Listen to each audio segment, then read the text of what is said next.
Halo, assalamualaikum warahmatullahi wabarakatuh. Kembali lagi bersama saya Datina. Nah, kali ini di suasana yang berbeda. Nggak sengaja sih, nggak sengaja mau bikin video di sini di persawahan di bawah pohon. Oke, langsung saja. Kali ini aku mau ngejelasin atau share pengalaman ke kalian buat bagaimana caranya mengembaliin barang yang udah hilang atau lupa naruhnya, karena itu aku baru mengalami beberapa hari yang lalu gitu ya. Sesuatu yang sebelumnya belum pernah terjadi, belum pernah mengalami, karena kalau biasanya hilang ya udah hilang gitu. Dari kemarin tuh aku itu benar-benar nyari kemana-mana nggak ketemu, dan aku menemukan suatu amalan, dan itu alhamdulillah dengan waktu yang singkat ketemu. Jadi aku mau share kalian, buat kalian yang penasaran dan mau tahu apa aja amalannya, stay tune terus di channel aku.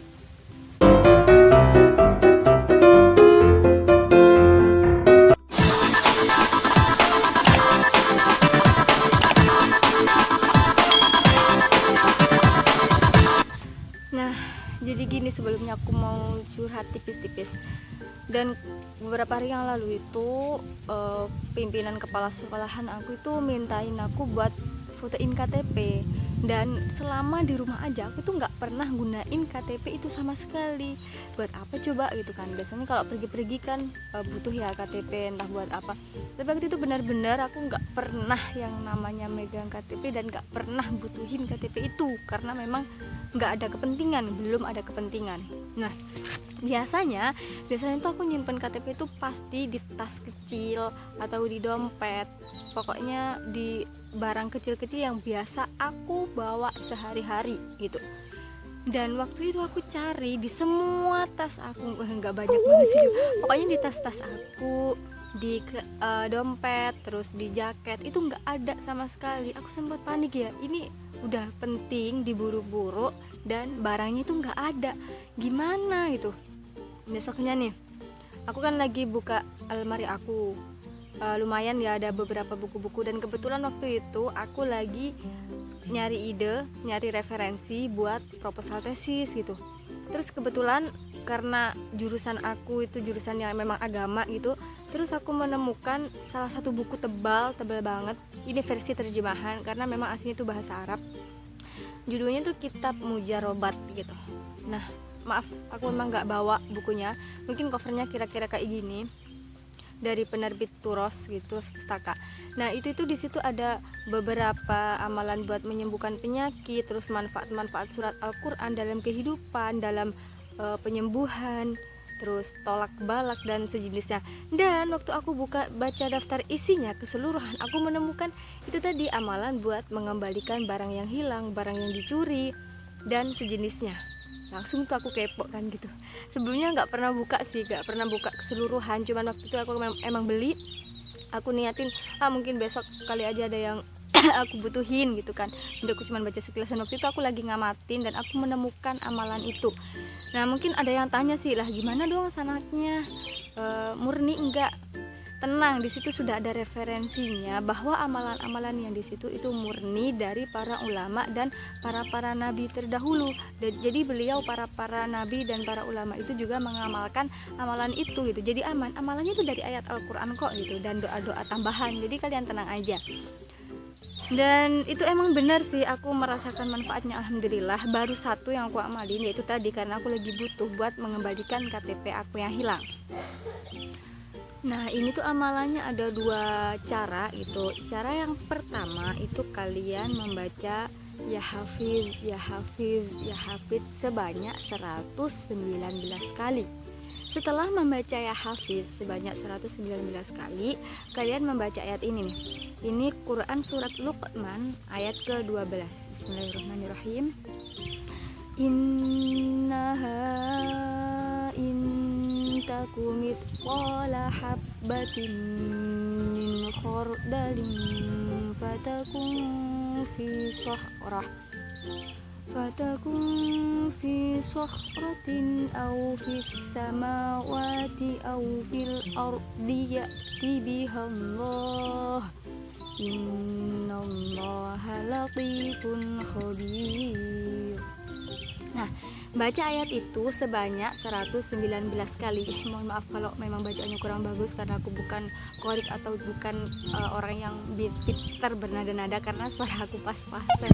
Ya, jadi baca itu tadi ya.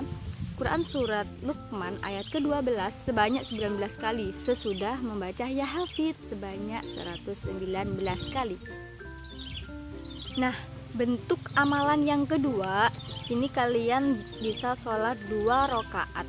Ini sholatnya waktunya tidak ditentukan, bisa malam, bisa pagi, bisa sore, atau bisa siang.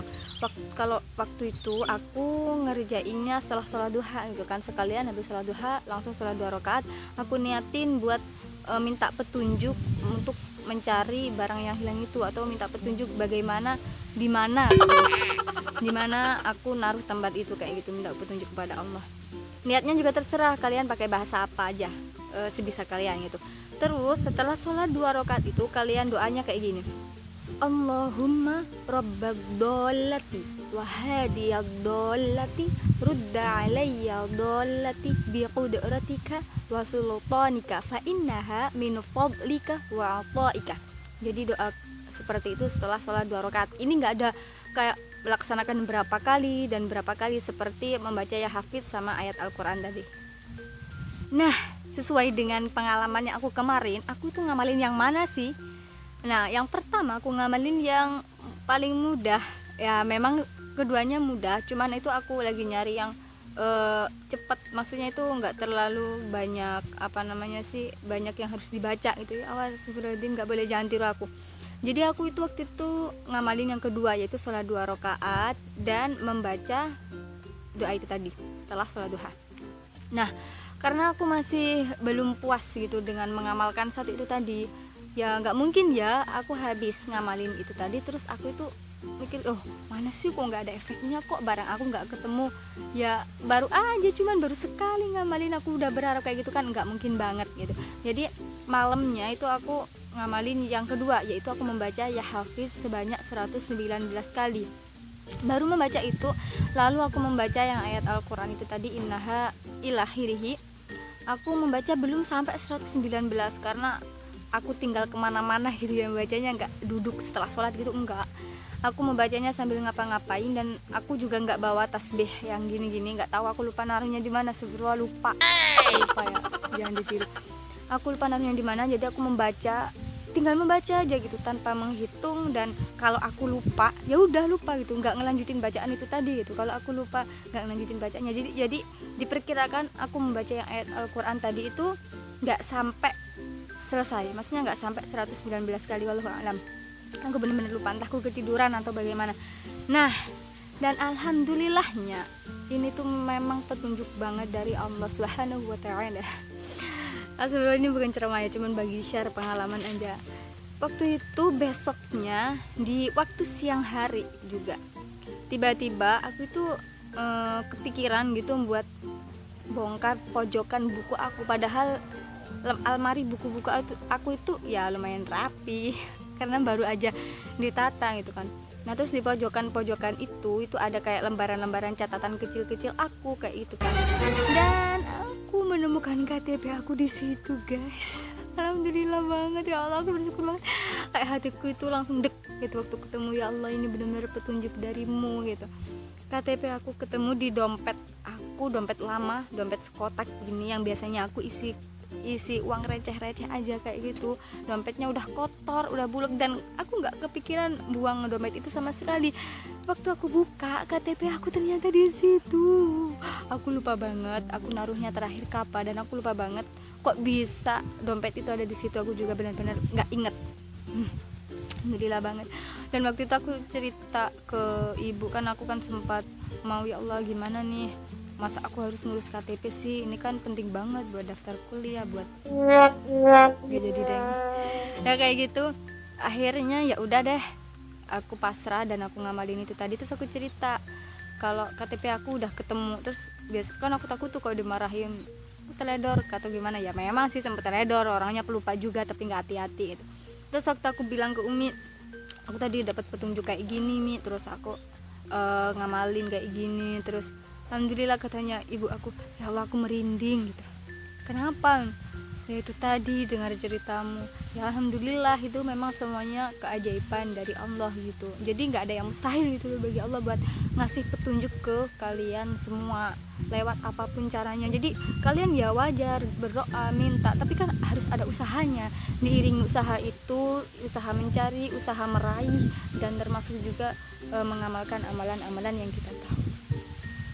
Yeay, selesai. Alhamdulillah. Buat kalian yang lagi butuh atau lagi apa, silahkan diamalin. Kalau ada yang kurang jelas atau selengkapnya kalian butuh apa-apa aja, boleh banget chat aku, boleh banget tanya-tanya di kolom komentar atau tanya-tanya di sosial media aku gitu ya. Makasih udah nonton video ini sampai habis. Jangan lupa buat like, komen, dan subscribe. Dan juga silahkan share ke sosial media yang kalian punya. Barangkali ada teman-teman kalian yang membutuhkan informasi ini. Informasi sederhana ya. Oke, thank you. Sampai jumpa di video selanjutnya. Assalamualaikum warahmatullahi wabarakatuh.